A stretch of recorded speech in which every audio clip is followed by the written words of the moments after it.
Menjelang Hari Raya Galungan khususnya pada hari penampahan galungan, permintaan daging babi mengalami peningkatan. Peningkatan tersebut diakui oleh seorang penjual daging babi potong di Desa Sabe, Kecamatan Blabatu, Kabupaten Gianyar.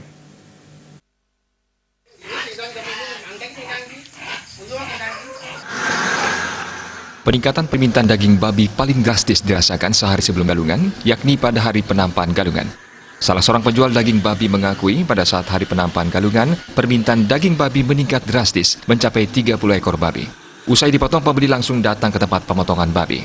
Pemotong babi mengakui permintaan daging babi saat ini mengalami peningkatan dibandingkan galungan 6 bulan lalu. Demi menjamin kualitas daging babi, pemotongan babi langsung membeli babi ke peternak dan kesehatan babi dijamin. 1 kilogram daging babi di tingkat pemotong dijual dengan kisaran harga Rp50.000 per kilogramnya. Konsumen membeli daging babi rata-rata sekitar 5 hingga 10 kilogram. Pak, untuk penampahan galungan kali ini berapa ekor Bapak potong babi? 30 ekor. 30 ekor. Itu ada peningkatan dari penampahan sebelumnya? Ada. Kalau sebelumnya kisaran berapa? Sebelumnya 25 ekor, sekarang 30. Ngambilnya di mana Pak ngambil babi?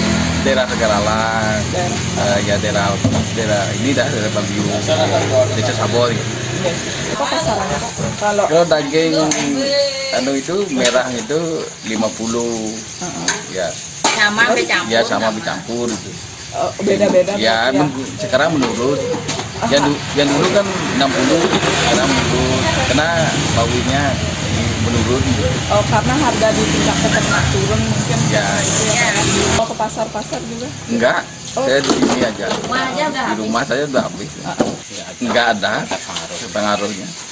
Tapi saya ngambil babi itu yang sehat. Ya memang dipilih ya Pak Ya. ya? Ya. Meski marak isu flu babi, hal tersebut tidak banyak berpengaruh terhadap penjualan daging babi, terutama di Gianyar. Pemirsa, selain daging babi, masyarakat juga membeli daging ayam untuk menunjang keperluan upacara Hari Raya Galungan ini. Desa Karyani, Bali TV.